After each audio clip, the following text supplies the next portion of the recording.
चलिए question number 4 है हमारा, डेप्रिसिएशन का चैप्टर चल रहा है इनकम टैक्स का, डॉक्टर आर के जैन की बुक से। तो क्वेश्चन नंबर 4 ये भी अच्छा क्वेश्चन है।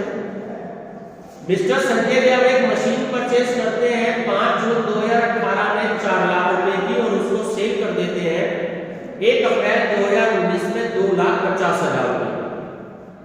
He acquired again the same machinery on, तो वो दोबारा से एक मशीनरी परचेज करते हैं फर्स्ट 15 जून 2020 में 3 लाख रुपए की।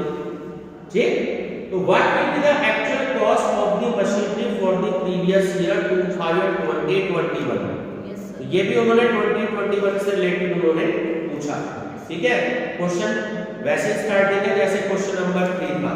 ठीक, तो actual cost of machinery, actual cost of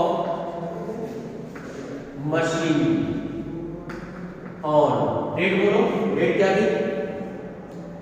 5 जून 2018, ठीक है ना।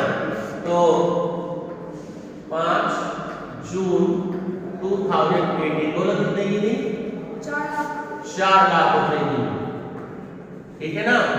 जैसे मैंने बताया आपको कि जो हम डेप्रिसिएशन लेते हैं मशीनरी में 15% लेते हैं। ठीक है, चलिए 15% डेप्रिसिएशन, तो less depreciation at the rate of 15%।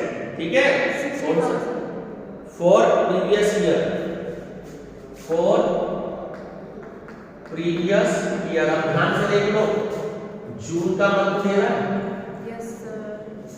बात समझ में आ गई? 18, तो क्या हो गया? 18, 19, तो प्रीवियस ईयर 2018-19 बोलो कितनी आएगी? 60,000 रुपए। तो जो वैल्यू आपकी आ गई वो आ गई 4,40,000 रुपए। ठीक है परमजीत जी, कितनी आई? 3,40,000। 3,40,000 रुपए जो वैल्यू आई, क्या कहेंगे? Return down value.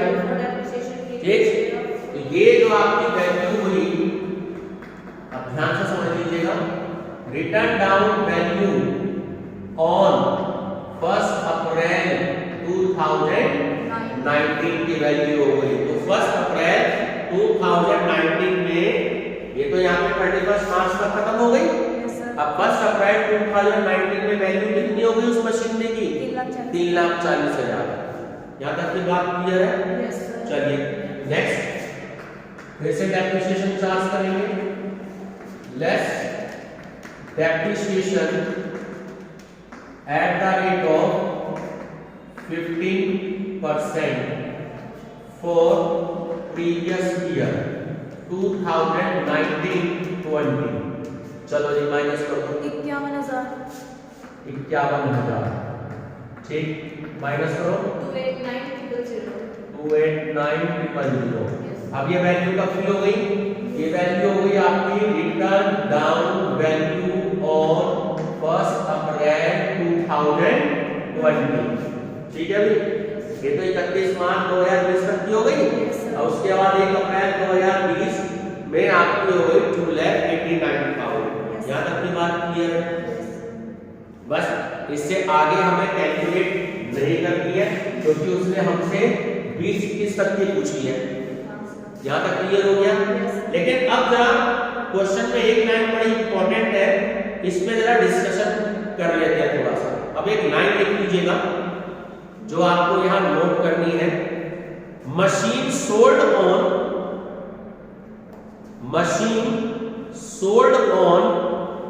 1 April 2020। Machine sold on 1 April 2020 for ₹2,50,000।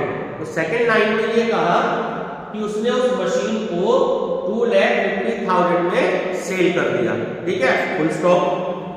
Machine रीइक्वायर्ड, उसने दोबारा मशीन खरीदी, तो मशीन रीइक्वायर्ड ऑन 15 जून 2020। अब ब्रैकेट में मेंशन कर दीजिएगा in the same previous year, in the same previous year, bracket close कर दीजिए, 4 रुपीज 3 लाख, यानी कि उसने उसी सेम प्रीवियस ईयर में 2,50,000 रुपए की जब मशीन को बेचा तब उसने 3 लाख की मशीन और ले ली। प्रीवियस ईयर सेम हो गया आपका। नेक्स्ट लाइन पे आओ, actual cost written down value, actual cost written down value at the time of reacquisition, REACQURESITION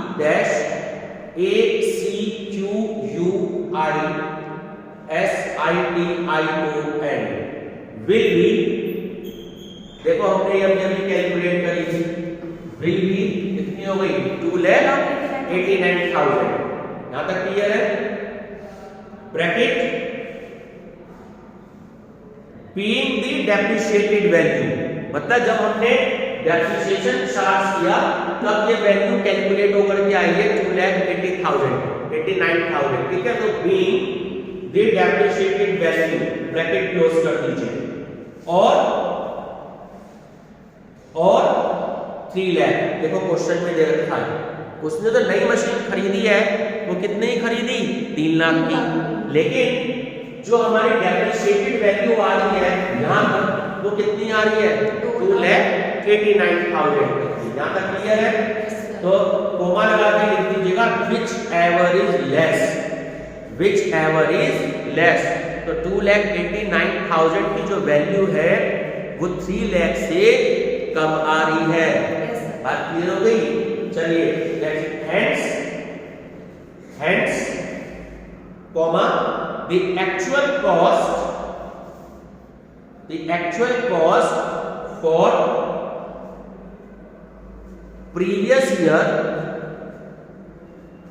2020-21 will be 2,89,000। बात समझ में आई? इस क्वेश्चन में यही झोल-झाल है। बच्चों को यहाँ पे प्रॉब्लम आ जाती है कि जब उस मशीन को सेल कर दिया, क्योंकि यहाँ पर जो डेप्रिसिएटेड वैल्यू आ रही है वो आ रही है 2,89,000, लेकिन जो नई मशीन परचेज करी है वो 3 लाख रुपए की खरीदी है, जो कि प्रीवियस ईयर आपका सेम है, उसी ईयर में। ये बात हमेशा ध्यान रखना, जो दोनों में वैल्यू कम है, अगर वो 2,80,000 की परचेज कर लेगा तो आंसर होगा 2,80,000, लेकिन यह डेप्रिसिएटेड वैल्यू आपकी 2,89,000 है, जो कि कम है 3 लाख से, तो आंसर आपका हो गया 2,89,000। ये नंबर नहीं लिखोगे तो एग्जामिनर आधे नंबर काट लेंगे आपके, इसलिए कमेंट लिखना जरूरी है।